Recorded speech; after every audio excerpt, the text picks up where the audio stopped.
오늘 하나님께서 우리에게 주신 말씀은 마가복음 5장 21절로 43절입니다. 마가복음 5장 21절부터 43절까지입니다. 다 찾으셨으면 아멘 하시겠습니다. 우리 다 같이 합독하겠습니다. 예수께서 배를 타시고 다시 맞은편으로 건너가시니 큰 무리가 그에게로 모이거늘 이에 바닷가에 계시더니 회당장 중에 하나인 야이로가 하는 이가 와서 예수를 보고 발 아래 엎드려 간곡히 구하여 이르되 내 어른딸이 죽게 되었사오니 오셔서 그 위에 손을 얹으사 그로 구원을 받아 살게 하소서 하거늘 이에 그와 함께 가실새 큰 무리가 따라가며 애워싸니더라. 12해를 혈루증으로 알아온 여자가 있어 많은 의사에게 많은 괴로움을 받았고 가진 것도 다 허비하였을 때 아무 효험이 없고 도리어 더 중하여졌던 차에 예수의 소문을 듣고 무리 가운데 끼어 뒤로 와서 그의 옷에 손을 대니 이는 내가 그의 옷에만 손을 대어도 구원을 받으리라 생각함이니라. 이에 그의 혈루 근원이 곧 마음에 병이 나은 줄을 몸에 깨달으니라. 예수께서 그 능력이 자기에게서 나간 줄을 곧 스스로 아시고 무리 가운데에서 돌이켜 말씀하시되 누가 내 옷에 손을 대었느냐 하시니 제자들이 여짜오되 우리가 에워싸 미는 것을 보시며 누가 내게 손을 대었느냐 물으시나이까 하되 예수께서 이 일에만 여자를 보려고 돌아보시니 여자가 자기에게 이루어진 일을 알고 두려워하여 떨며 와서 그 앞에 엎드려 모든 사실을 여쭈니 예수께서 이르시되 딸아 내 믿음이 너를 구원하였으니 평안히 가라. 내 병에서 놓여 건강할지어다. 아직 예수께서 말씀하실 때에 회당장의 집에서 사람들이 와서 회당장에게 이르되 당신의 딸이 죽었나이다. 어찌하여 선생을 더 괴롭게 하나이까? 예수께서 그 하는 말을 곁에서 들으시고 회당장에게 이르시되 두려워하지 말고 믿기만 하라 하시고 베드로와 야고보의 형제 요한 외에 아무도 따라오기를 허락하지 아니하시고 회당장의 집에 함께 가사 떠드는 것과 사람들이 울며 심히 통곡함을 보시고 들어가서 그들에게 이르시되 너희가 어찌하여 떠들며 오냐? 이 아이가 죽은 것이 아니라 잔다 하시니 그들이 비웃더라. 예수께서 그들을 다 내보내신 후에 아이의 부모와 또 자기와 함께한 자들을 데리시고 아이 있는 곳에 들어가사 그 아이의 손을 잡고 이르시되 달리라고 하시니 번역하면 곧 내가 내게 말하니 소녀야 일어나라 하시니라. 소녀가 곧 일어나서 보더니 나이가 12살이라. 사람들이 곧 크게 놀라오늘 예수께서 이 일을 아무도 알지 못하게 하라고 그들을 많이 경계하시고 이에 소녀에게 먹을 것을 주라 하시니라. 지난주 예수님께서는 군대 귀신 들렸던 사람을 치유해 주셨습니다. 그 치유는 귀신 들렸던 사람은 물론이고 그 가족에게도 정말로 기쁜 일이었고 그 마을 사람들에게도 참으로 다행스러운 일이었습니다. 왜냐하면 마을 사람들 스스로는 해결할 수 없었던 아주 골치 아팠던 일이 예수님의 사역으로 인해서 단번에 해결되었기 때문입니다. 그러나 마을 사람들의 반응은 너무나 싸늘했습니다. 마을 사람들의 반응은 너무나 차가웠습니다. 그들의 요구는 예수님 일행이 즉시 마을을 떠나달라는 것이었습니다. 그런데 예수님께서는 그들의 무례함에 대해 아무 말씀도 하지 않으셨고 그들의 요구대로 조용히 물러나 주셨습니다. 예수님께서 조용히 물러나 주시는 이유는 예수님이 힘이 약해서가 아닙니다. 저들의 의세에 귀가 눌려서도 아닙니다. 저들의 요구가 결코 합당해서도 아닙니다. 예수님께서 아무 말씀도 없이 물러나 주시는 이유는 그것이 예수님께서 일을 하시는 방식이기 때문입니다. 그것이 하나님께서 가르쳐 주신 삶의 원리이기 때문입니다. 그런데 요즘 한국의 기독교, 한국의 교회, 한국의 목회자, 한국의 성도가 과연 하나님의 원리와 하나님의 방식을 제대로 이해하고 있는지 의문을 가질 때가 참으로 많이 있습니다. 최근 한두 달 사이에 인터넷 인터넷 포털 사이트 실시간 검색어에 기독교 관련 용어가 아주 자주 오르내리고 있습니다. 아마 대한민국 기독교 역사에서 요즘만큼 기독교가, 교회가, 목회자가, 그리고 성도가 세상으로부터 큰 주목을 받은 적이 없었을 것입니다. 그러나 안타깝게도 그 관심은 모두 부정적이라는 것입니다. 세상에서도 해서는 안 될 말이 있고 세상에서도 해서는 안 될 일이 있습니다. 그런데 그런 말과 행동이 교회를 통해서, 목회자를 통해서, 그리고 성도를 통해서 무차별적으로 쏟아져 나오고 있습니다. 종교의 자유가 있다고, 표현의 자유가 있다고 하면서 막말을 마구잡이로 쏟아냅니다. 그때마다 하나님은, 예수님은, 그리고 기독교는 씻을 수 없는 모욕과 치욕을 당하고 있습니다. 한 네티즌의 댓글이 저의 가슴을 정말로 아프게 했습니다.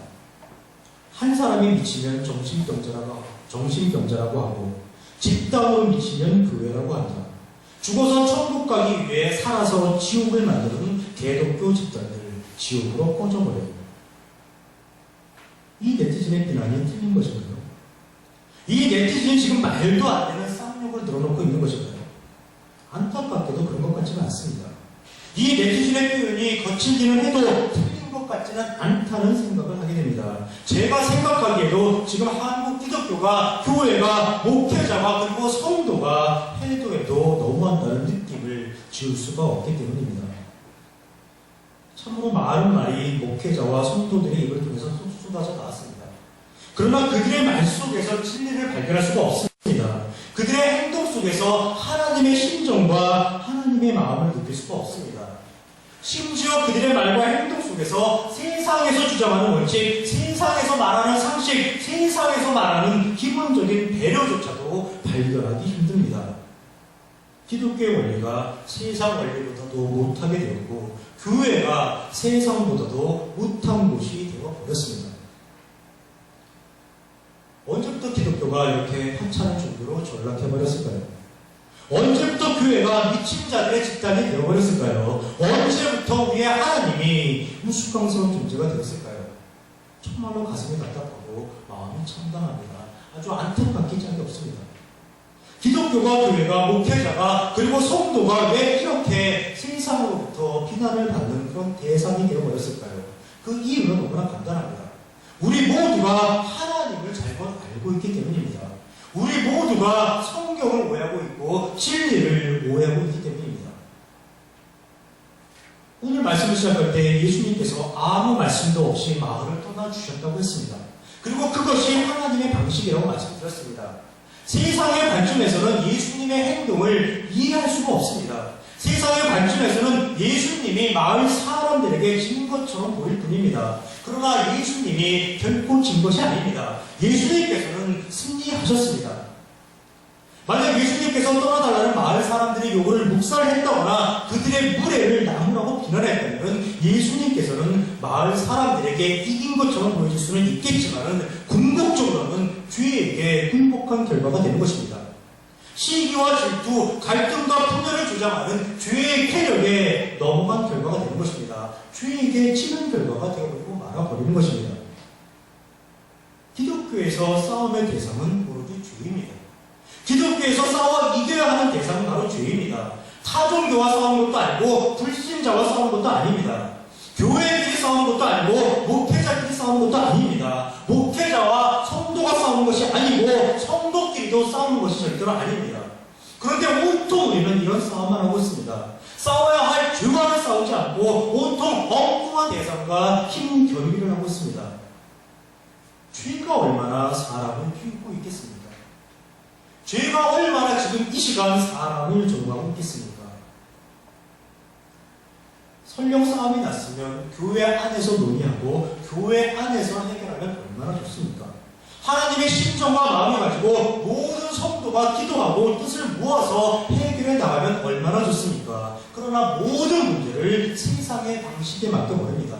세상 법정에서 시시비비를 가리려고 합니다. 그리고 조금이라도 유리하게 여론을 조성하기 위해서 주요 일간지에 광고까지 게재합니다. 얼마나 웃기는 일입니까? 누워서 침 뱉는 격입니다. 세상으로부터 그 어떤 손가락질을 당해도 아무 말도 할 수 없도록 스스로 그렇게 일을 하고 있습니다. 하나님의 방식은 조용히 떠나는 것입니다. 예수님께서 아무 말씀 없이 마을을 떠나셨듯이 조용히 물러나 주는 것입니다. 오늘날 교회가 왜 시끄럽습니까?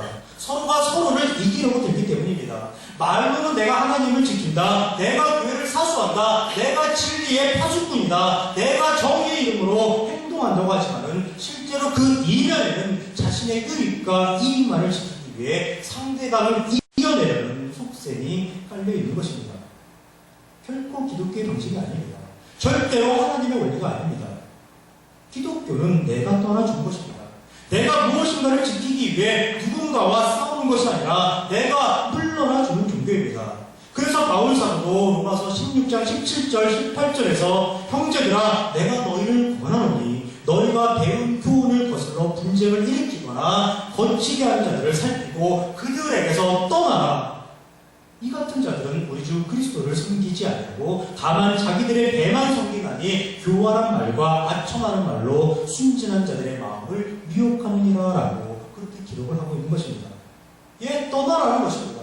분내지도 말고 싸우지도 말고 그들에게서 떠나라는 것입니다. 당장에는 나약한 것 같지만은, 당장에는 소원해보는 것 같지만은, 당장에는 지는 것 같지만은 그것이 이기는 것이라고 바울 사도는 선언하는 것입니다. 기독교의 싸움의 대상이 죄와 싸워서 궁극적으로 승리하는 것이라고 바울 사도가 권면하고 있는 것입니다.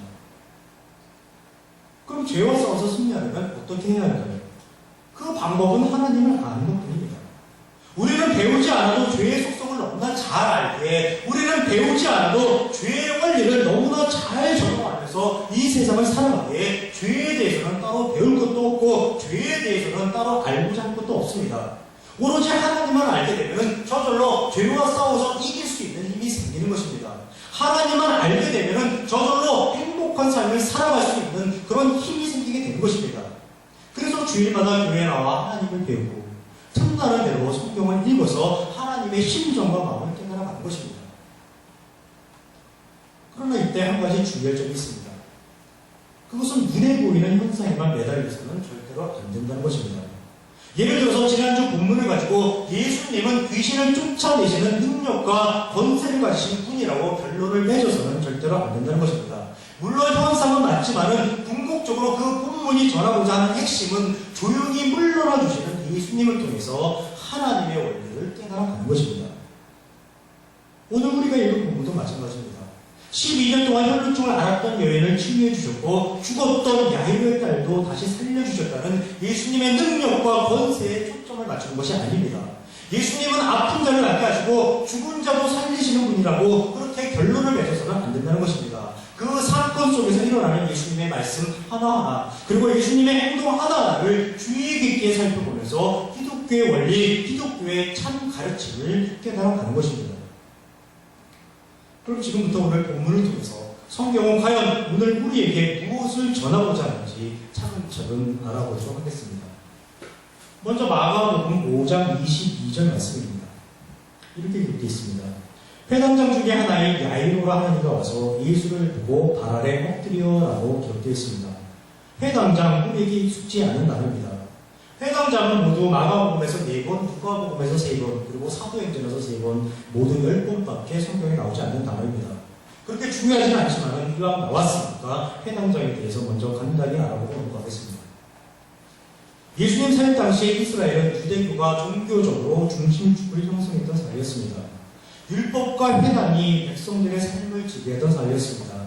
당연히 주요 마을마다 종교적 모임을 갖는 회당이 있었고 그 회당을 관리하는 회당장이 있었습니다. 회당장은 회당을 관리하는 일 이외에도 제사장 신분은 아니었지만 예배를 인도하는 일도 도와주고 담당했었다고 합니다. 평신도가 차지할 수 있는 가장 높은 직책 중에 하나였고 당시 백성들로부터도 상당한 존경을 받는 위치에 있었다고 그렇게 합니다. 그렇다고 합니다. 오늘날 큰 교회의 사무장 정도 생각하면 되지 않을까 그런 생각을 합니다. 그런데 주목할 만한 사실은 회당장이라는 그 신분을 가진 사람이 예수님을 찾아왔던 겁니다. 제사장이나 서기관처럼 유대교 전통에서 핵심 계층은 아니지만은 어쨌든 회당장이라는 신분도 유대교에서 상당히 중요한 위치를 차지하고 있었습니다. 그런 회당장이 예수님을 찾아온 것입니다. 회당장이 야이로가 예수님에 대해 결코 모를 수가 없습니다. 왜냐하면 예수님은 벌써부터 회당의 핵심 세력이었던 제사장과 서기관들에게 공공의 적이 되어버렸기 때문입니다. 그런데 제사장과 서기관들의 눈치를 볼 수밖에 없는 회당장 야이로가 예수님을 찾아온 것입니다. 이것을 보고 야이로라는 사람의 믿음이 신실했다고 생각하시면 절대로 안 됩니다. 야이로가 예수님께서 하나님의 아들이심을 인정하고 예수님의 능력과 권세를 확신해서 온 것으로 착각해서는 안 된다는 말씀입니다. 야이로는 지금 마지막 찌푸라기라도 잡는 심정으로 예수님을 찾아온 것입니다. 자신의 자녀가 죽게 되었습니다. 세상에 어느 부모가 가만히 있겠습니까? 1% 아니 0.1%의 가능성만 있어도 아무에게나 매달리는 것입니다. 그 누구의 도움도 마다하지 않는 것입니다. 지금 야이로의 처지가 바로 그런 절박한 심정, 바로 그런 절박한 상황입니다. 그 야이로가 하는 말 마가복음 5장 23절입니다. 간곡히 구하여 이르되 내 어린 딸이 죽게 되었으니 오셔서 그 위에 손을 얹으사 그로 구원을 받아 살게 하소서입니다. 구원을 받아 살게 하소서라고 아주 간곡히 부탁을 합니다. 여기서 야이로가 말하는 구원은 예수님께서 궁극적으로 행하시려는 그런 구원의 의미가 아닙니다. 죄로부터의 해방, 죄로부터의 구원이 아니라는 것입니다. 단지 딸의 목숨을 살려달라는 겁니다. 죽을 위기에 놓여 있는 딸의 생명을 어떻게든 살려달라고 예수님께 애원하는 것입니다. 그러자 예수님은 그와 함께 그의 집으로 곧 향합니다. 아무것도 물어보지 않으시고 즉시 발길을 그의 집으로 향합니다. 야이로에 대해서 물어보는 것 아무것도 없습니다. 직업이 무엇인지, 나이는 어떻게 되는지 물어보지 않습니다. 안식일은 잘 지키는지, 11조는 꼬박꼬박 하는지 묻지 않습니다. 딸에 대해서도 묻는 것이 전혀 없습니다. 공부를 잘하는지, 부모 말을 잘 듣는지 묻지 않습니다. 회당 안식일 할 때는 잘 나가는지 묻지 않습니다. 심지어 왜 죽음 처지가 되었는지, 증세가 얼마만큼 심각한지 그런 것조차도 묻지 않습니다. 혈루증 앓는 여인의 경우에도 마찬가지입니다. 혈루증 앓는 여인이 치유받기 전에 예수님과 그녀가 나눈 대화는 한마디도 없습니다. 예수님께서 그녀에게 어떤 질문을 던진 적이 없습니다. 그저 그녀가 예수님의 옷자락에 손을 대니까 치유를 받은 것입니다. 혈루증 앓는 여인에게도 물어본 것 하나도 없습니다. 예수님께서 제자들을 부르실 때도 마찬가지입니다. 아무것도 묻지 않았습니다. 그저 나를 따르라고 말씀하셨을 뿐입니다. 구약에서도 마찬가지입니다. 하나님께서 아브라함을 부르실 때, 모세를 부르실 때, 다윗을 부르실 때 그들에게 하나님께서 물어보신 것 하나도 없습니다. 왜 그럴까요? 왜 아무것도 물어보지 않으시는 것일까요? 그 이유는 기독교는 무엇을 물어보는 종교가 아니기 때문입니다. 은혜 받을 만한 자격과 조건이 있는지 묻지를 않습니다. 구원받을 만한 자격과 조건을 갖추고 있는지 묻지를 않습니다. 하나님의 일을 감당할 수 있는 자격과 조건을 갖추고 있는지 묻지를 않습니다. 왜냐하면 자격과 조건을 갖춘 사람이 단 한 사람도 없기 때문입니다. 자격과 조건을 따지고 들면 은혜 받을 수 있는 사람, 구원 받을 수 있는 사람, 하나님의 일에, 하나님의 사역에 부름을 받을 수 있는 사람이 단 한 사람도 없기 때문입니다. 그래서 아무것도 묻지를 않는 것입니다. 기독교에서 사람은 딱 두 종류로만 구분합니다. 죄인과 성도입니다. 죄인은 그 어떤 자격과 조건도 가지고 있지 않기에 아무것도 죄인에게 물어보지 않는 것입니다. 물어봐야 대답할 내용이 하나도 없습니다. 물어봐야 아무것도 모르는 존재이기 때문입니다. 또한 성도도 마찬가지입니다. 성도에게도 물어볼 것이 하나도 없습니다. 왜냐하면 성도는 모든 자격과 조건을 이미 완벽하게 다 갖춘 자이기에 아무것도 물어보지 않는 것입니다. 하나님의 뜻 가운데 하나님의 심정과 마음을 가지고 살아갈 수 있는 자격과 조건을 이미 다 갖춘 자이기에 아무것도 물어보지 않는 것입니다. 그런데 오늘날 교회의 모습은 어떻습니까? 침례 한번 받으려면, 집사 직분 한번 받으려면 수많은 질문에 답을 드려야 합니다. 주일 성수는 잘하는지, 11조 생활은 잘하는지, 새벽 기도회에는 꼬박꼬박 나오는지, 평소에 기도는 많이 하는지 별의별 질문을 다 받습니다. 심지어 구원을 받았는지, 구원의 확신은 있는지도 물어봅니다. 당연히 하나님의 은혜로 구원을 받아 성도가 되었으니까 교회에 나오는 것인데 구원은 받았느냐고 그런 질문을 하는 것입니다.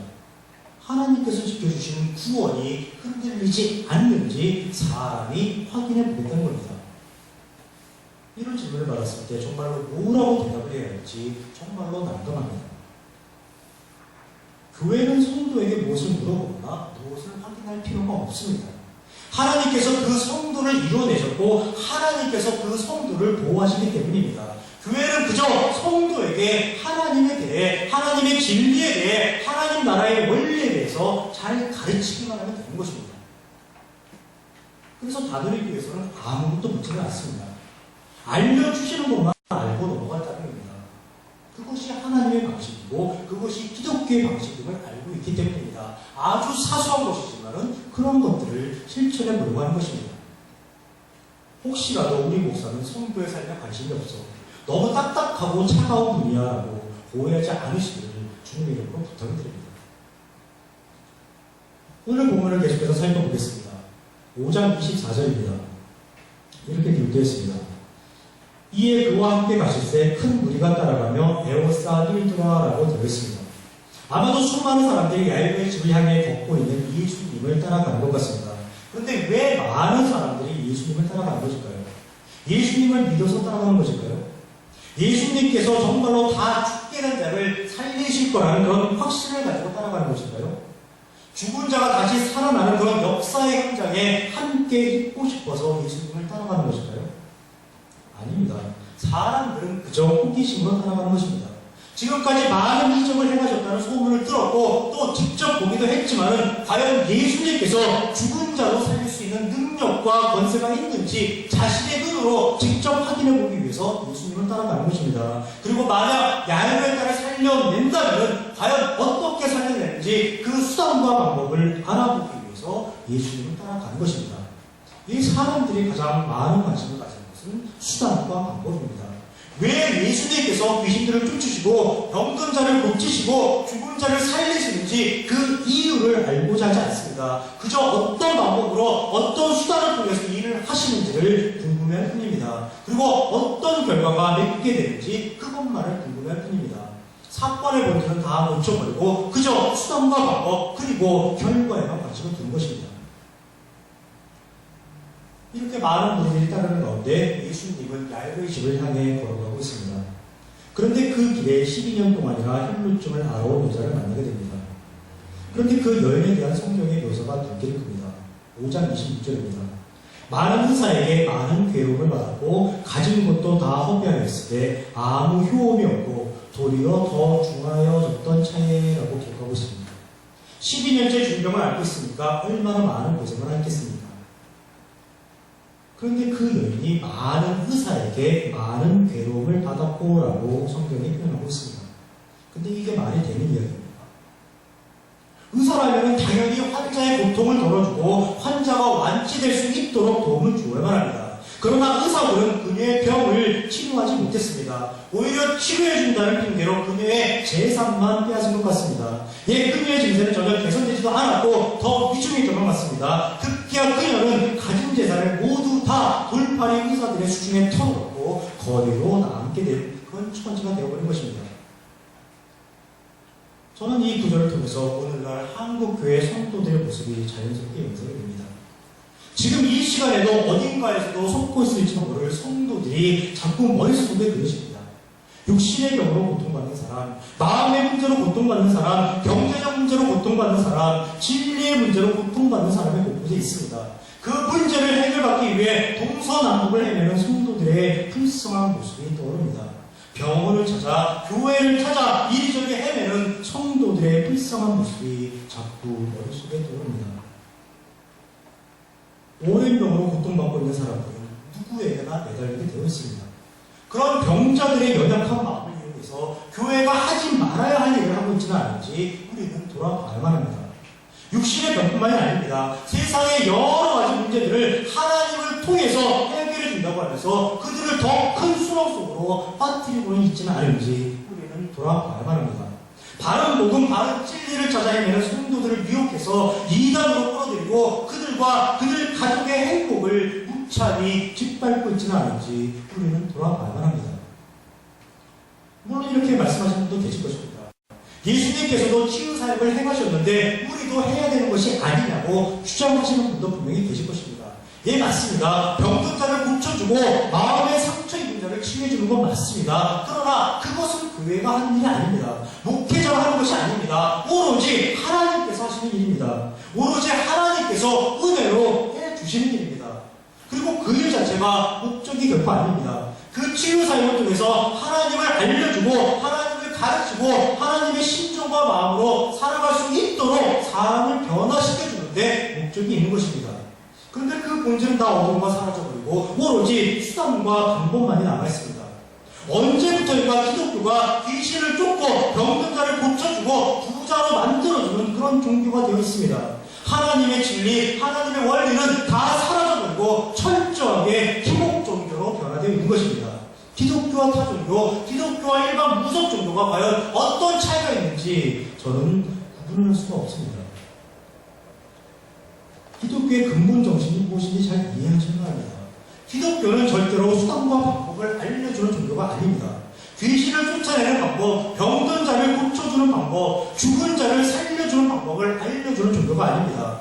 부자가 되는 수단, 명예를 얻는 수단, 행복하게 살아가는 그런 수단을 가르쳐주는 종교가 아닙니다. 기독교는 하나님을 가르치는 것이고 그 하나님을 아는 것이 세상 그 무엇보다도 가치 있는 삶이라는 것을 사람들에게 알려주는 것입니다. 예, 그것이 바로 기독교의 본질입니다. 결코 수단과 방법의 종교가 아니라는 사실입니다. 기독교가 수단과 방법의 종교가 아니라는 것이 오늘 본문에서도 잘 드러나 있습니다. 5장 27절에서 29절입니다. 이렇게 기록되어 있습니다. 예수의 소문을 듣고 무리 가운데 끼어 뒤로 와서 그의 옷에 손을 대니 이는 내가 그의 옷에만 손을 대어도 구원을 받으리라 생각합니다. 이에 그의 혈루근원이 곧 마름에 병이 나은 줄을 몸에 깨달으니라 라고 기록하고 있습니다. 여인은 예수님의 소문을 들어서 알고 있습니다. 이제 마지막 찌푸락이라도 잡는 심정으로 치유를 받으리라는 확신을 갖고 예수님의 옷자락을 만드는 것입니다. 그런데 여인이 치유받기까지 예수님께서 어떤 행동을 하신 것이 전혀 없습니다. 예수님께서 기도도 하지 않았습니다. 주문을 외우지도 않았습니다. 여인의 몸에 손을 대지도 않았습니다. 예수님께서는 그 어떤 말씀도 그 어떤 행위도 하시지 않았습니다. 그냥 여인이 예수님 옷자락을 만지니까 여인의 몸에서 병이 나간 것입니다. 어떤 분들은 여인의 믿음을 이야기합니다. 여인이 반드시 나을 것이라는 확신을 가지고 신념을 가지고 예수님의 옷자락을 만졌기에 가능한 일이었다고 이야기를 합니다. 그럼 한 가지 여쭤보겠습니다. 신념만 있으면 치유를 받을 수 있는 것일까요? 확신만 있으면, 믿음만 있으면 치유를 받는 것일까요? 그럼 예수님은 무엇을 하신 것이죠? 무엇을 하신 것이죠? 신념과 확신이 하나님의 은혜보다 치유받는 더 중요한 전제 조건이 되는 것일까요? 결코 그렇지가 않습니다. 여인이 신념이 있어서도 아니고 예수님께서 어떤 특별한 수단과 방법을 동원해서 여인이 치료받는 것이 아닙니다. 여인은 그저 은혜로 나온 것입니다. 하나님의 은혜로, 예수님의 은혜로 병 고침을 받은 것입니다.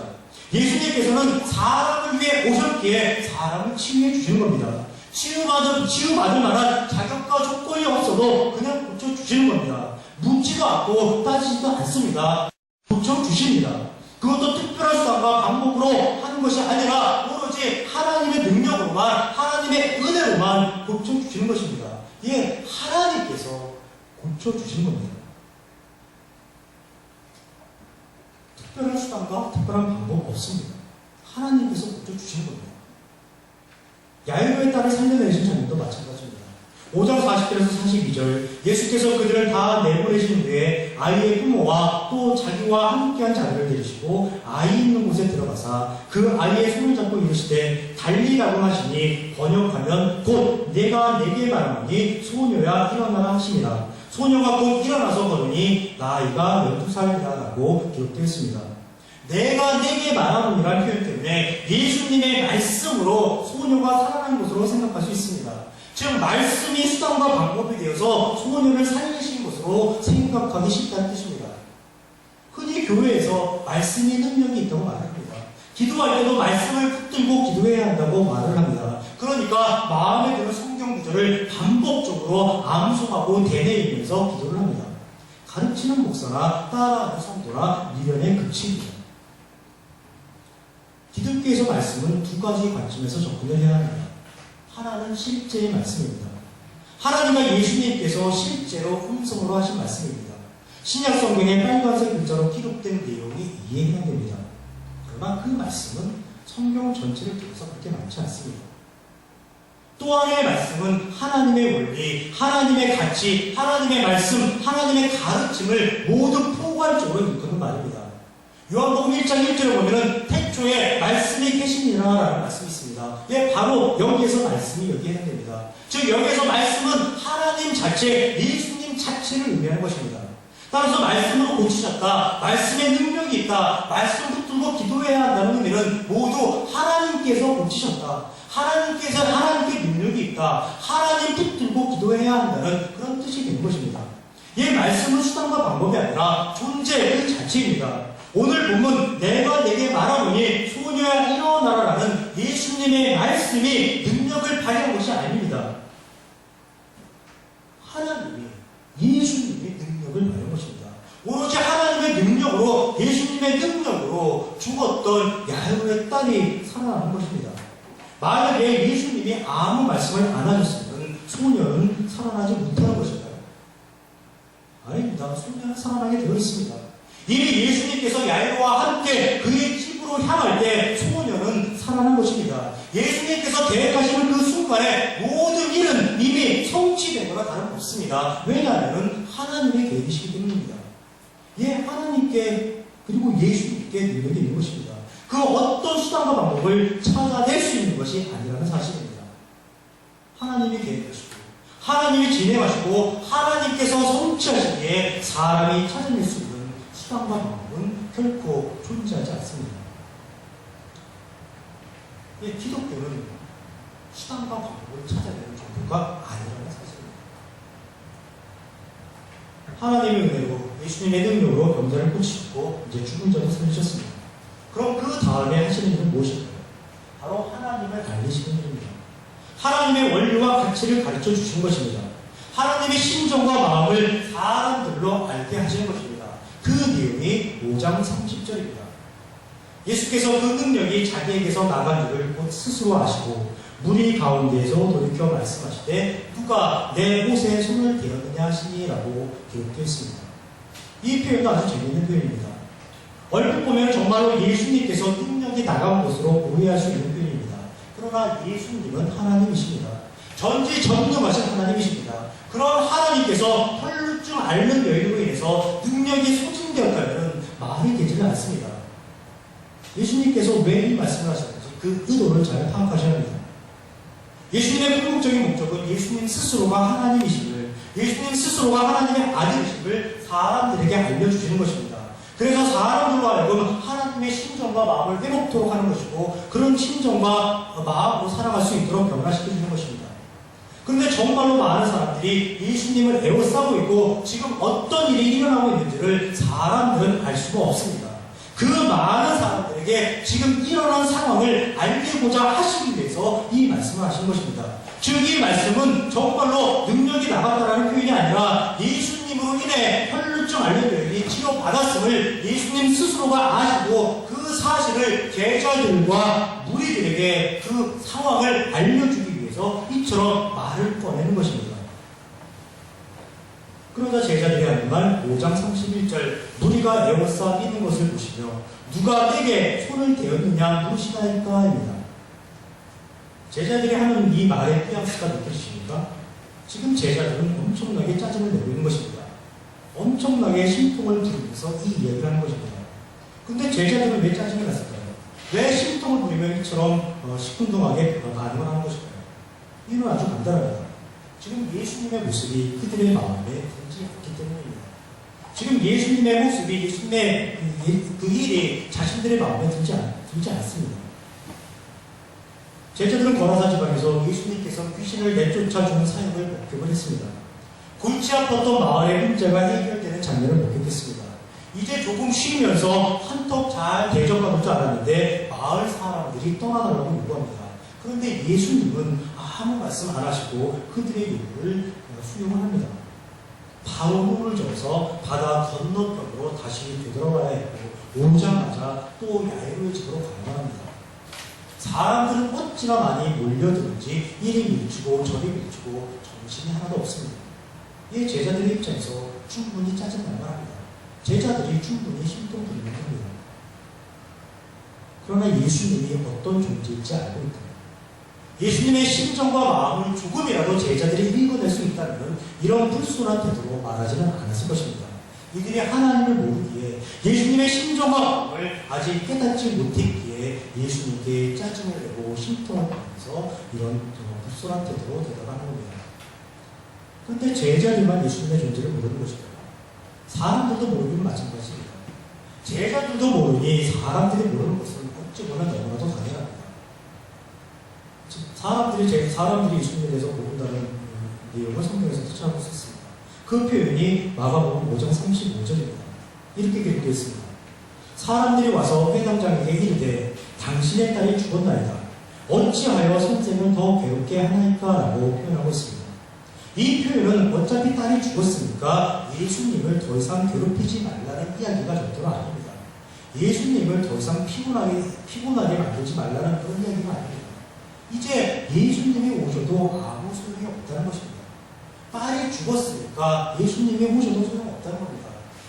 그 누가 와도 죽은 자를 살릴 수 없다는 것입니다. 예수님이 하나님이신 줄 모르니까 죽은 자도 살려낼 수 있는 능력과 권세가 있다는 것을 모르니까 사람들이 저런 이야기를 하는 것입니다. 또 있습니다. 5장 39절입니다. 예수님께서 너희가 어찌하여 떠들며 우느냐? 이 아이가 죽은 것이 아니라 잔다 하시니 나타나는 사람들의 반응이 5장 40절 그들이 비웃더라입니다. 이 사람들이 예수님이 잔다라고 얘기를 하니까 예수님이 비웃었습니다. 이 사람들은 예수님을 모르기 때문입니다. 예수님이 하나님의 아들이심을 예수님께서 하나님의 아들이심을 알지 못하기 때문입니다. 예수님의 능력과 권세에 대해 전혀 이해를 하지 못합니다. 예수님을 죽은 자와 자는 자도 구분도 하지 못하는 아주 미련한 존재로 사람들은 생각하는 것입니다. 제자들은 그리고 많은 사람들은 예수님을 따르고 있지만은 정작 예수님의 존재와 예수님의 일에 대해서는 전혀 이해하지 못하고 있습니다. 다시 혈루병 앓았던 여인의 이야기로 돌아가겠습니다. 예수님께서 누가 내 옷에 손을 대었느냐라고 묻자 여인의 반응이 5장 33절에 나타납니다. 여자가 자기에게 이루어진 일을 알고 두려워하여 떨며 와서 그 앞에 엎드려 모든 사실을 여쭈니라고 기록하고 있습니다. 여인이 두려워하여 떨었다고 합니다. 왜 그랬을까요? 혈루증 앓는 여인은 부정한 자입니다. 스스로 부정한 자임을 알리면서 다녀야 하고 절대로 누구를 만져서도 안 됩니다. 절대로 누구와 접촉해서도 안 됩니다. 그런데 그 여인은 다른 몰래 예수님의 옷자락을 만졌습니다. 즉 율법을 어긴 것입니다. 당시 사회의 근간이 되는 율법을 어겼기에 그리고 그 죄가 예수님의 말씀으로 인해 드러난 것을 그녀가 확인하였기에 두려워해서 떠오른 것입니다. 이런 여인에 대한 예수님의 말씀이 5장 34절 예수께서 이르시되 딸아 내 믿음이 너를 구원하였으니 평안히 가라 내 벽에서 놓여 건강할지어다입니다. 결코 여인을 책망하거나 그러지 않습니다. 율법을 어긴 것에 대해 예수님께서는 단 한마디 말씀도 하지 않으십니다. 먼저 내 믿음이 너를 구원하였다고 선언을 하실 뿐입니다. 여기서 믿음은 여인의 믿음이 아닙니다. 반드시 나을 것이라는 여인의 확신이 아닙니다. 나 예수가 은혜로 너를 구원하였다입니다. 나 예수가 은혜로 너를 낫게 하였다입니다. 그 말씀을 그 사실을 여인을 주어로 해가지고 내 믿음이 너를 구원하였다고 예수님께서 선언을 해주신 것입니다. 그리고 하시는 말씀이 평안히 가서 건강하게 살라는 축복의 말씀입니다. 예, 이것이 기독교입니다. 은혜를 받았으니 은혜를 갚으라는 말씀 없습니다. 은혜를 받았으니 은혜 받은 자답게 산다는 말씀 없습니다. 그저 평안하는 것이고 그저 건강하는 것뿐입니다. 이제는 기쁘고 즐겁고 건강하고 행복하게 살라는 것, 예, 그것뿐입니다. 예, 이것이 바로 하나님의 방식이고 이것이 바로 기독교의 방식입니다. 야곱의 딸의 경우도 마찬가지입니다. 5장 42절에서 43절 소녀가 곧 일어나서 걸으니 나이가 12살이라 사람들이 곧 크게 놀라고를 예수께서 이 일을 아무도 알지 못하게 하라고 그들을 많이 경계하시고 이에 소녀에게 먹을 것을 주라라고 기록하고 있습니다. 예수님께서 일어난 소녀에게 먹을 것을 주라라고 말씀하셨습니다. 그런데 이 말씀을 글자 그대로 받아들이시면 안 됩니다. 세상에 어느 부모가 다시 살아난 자녀를 부르겠습니까? 당연히 먹을 것을 주게 되어 있습니다. 먹을 것을 주라는 예수님의 이 말씀은 축복의 말씀입니다. 권면의 말씀입니다. 이제 소녀가 살아났다는 것을 선포하시는 것이고, 그러니 아무 염려하지 말고 잘 살라는 겁니다. 이제는 기쁘고 즐겁고 자유롭고 행복하게 잘 살라는 겁니다. 나의 은혜로 말미암아 다시 살아났으니 이제 나를 알고 나의 뜻 가운데 행복하게 잘 살아달라는 축복의 말씀이고 권면의 말씀입니다. 이것이 하나님의 방식이고 이것이 기독교의 방식입니다. 내가 한 일에 대해 무덤프라고 말하지 않습니다. 내가 한 일을 생생내지 않습니다. 내가 한 일을 드러내지 않습니다. 은혜 받는 삶을 살라고 말하지 않습니다. 그저 행복하게 살라고 말을 하는 것입니다. 그저 치유받은 자의 평안과 행복을 빌어주는 것입니다. 그것이 바로 기독교의 정신이고 그것이 바로 기독교의 원리입니다. 말씀을 정리하겠습니다. 지난주 그리고 이번 주 두 주에 걸쳐서 우리는 귀신을 쫓고 병든 자를 고쳐주시고 죽은 자를 살리시는 예수님을 만날 수 있었습니다. 또한 갈등의 상황에서 조용히 물러나 주시는 예수님, 자격과 조건을 따지지 않고 은혜를 베풀어 주시는 예수님, 자신이 베푸신 은혜에 대해 아무것도 요구하지 않으시는 예수님, 치유받은 자의 평안과 행복을 이루어주는 예수님을 만날 수 있었습니다. 여기서 우리가 주목해야 하는 예수님, 우리가 추구해야 하는 예수님은 누구일까요? 이적을 행하시는 예수님일까요? 능력을 행하시는 예수님일까요? 기적을 행하시는 예수님일까요? 아니면 조용히 물러나고 아무것도 따지거나 요구하지 않고 평안과 행복을 보여주는 예수님일까요? 당연히 후자입니다. 성경이 성도에게 원하는 삶, 하나님께서 성도에게 권면하는 삶은 이적과 기적과 능력을 행하는 성도의 삶이 아니라 사랑과 자비를 베풀어주는 성도의 삶입니다. 그런데 현실은 어떻습니까? 우리는 하나님께 능력을 구합니다. 우리는 하나님께 수단과 방법을 구합니다. 그 능력 어디에 쓰려고 구하는 것일까요? 그 수단과 방법을 통해 무엇을 얻고자 하는 것일까요? 모두가 자신의 유익과 이익을 위해 구하려고 하는 것이 아닌가요?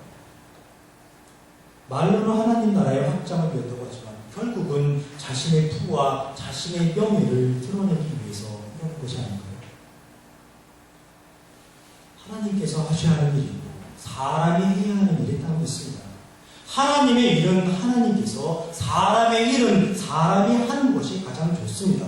그런데 이것보다도 더 좋은 것이 있습니다. 그것은 하나님의 일도 하나님께서 하시는 것이고 사람의 일도 하나님께서 해주시는 것입니다. 그래서 하나님께서 존재하시는 겁니다. 사람을 돕기 위해서, 사람의 일을 돕기 위해서 하나님께서 존재하시는 것입니다. 그러나 사람은 정반대로 갑니다. 하나님의 일도 사람이 하고자 하고 사람의 일도 자신이 하려고 합니다. 그러면서 힘들어합니다. 그러면서 정작 사람들이 해야 할 일을 소홀히 하고 있습니다. 그것이 신실한 신앙인의 삶이라고 스스로 위로합니다. 그렇다면 하나님은 왜 존재하신 것일까요? 하나님의 존재 이유는 과연 무엇일까요? 왜 하나님을 믿으며 신앙생활을 하는 것일까요? 올바른 신앙의 자세가 아닙니다. 성도가 하나님의 일을 하고자 하면서 정작 사람의 일에는 소홀하기에 기독교가 위기를 맞는 것입니다. 사람답게 성도답게 살아가지 못하기에 세상으로부터 기독교가, 교회가, 그리고 성도가 비난을 받는 것입니다. 귀신을 쫓고 병든 자를 고쳐주시고 죽은 자를 살리시는 일, 하나님의 일입니다. 우리가 하지 않아도 하나님께서 필요한 사람에게 필요한 시기에 가장 적절한 방법으로 다 해주십니다. 우리는 그러한 일에 신경 쓰는 것이 아니라 그런 능력과 권세를 가진 하나님으로 인해서 내가 어떻게 변화되었는지를 알아가는 것뿐입니다. 갈등의 상황에서도 조용히 물러날 수 있는 나, 자격과 조건을 따지지 않고 이웃에게 도움을 베풀어줄 수 있는 나, 내가 베풀어준 도움에 대해서 아무것도 요구하지 않을 수 있는 나, 나와 아무 관련 없는 사람들의 평안과 행복을 빌어줄 수 있는 나, 그런 나를 발견하는 것이고 그런 내가 될 수 있도록 스스로 성장해가고 성숙해가는 것, 그것이 바로 성도의 삶입니다. 그것이 바로 하나님께서 원하시는 하나님의 성도의 삶입니다. 어떻게 하면 그렇게 할 수 있을까요? 바로 성경을 통해서입니다. 성경에 기록된 하나님의 뜻이 무엇인지 잘 분별하셔서 하나님께서 우리에게 원하시는 그것을 잘 이해하시고 그 하나님께서 원하시는 성도의 삶을 기쁘고 즐겁고 아름답게 이 세상에 구현하며 살아나갈 수 있는 우리 모든 가문의 통도 되시기를 주님의 이름으로 축원합니다.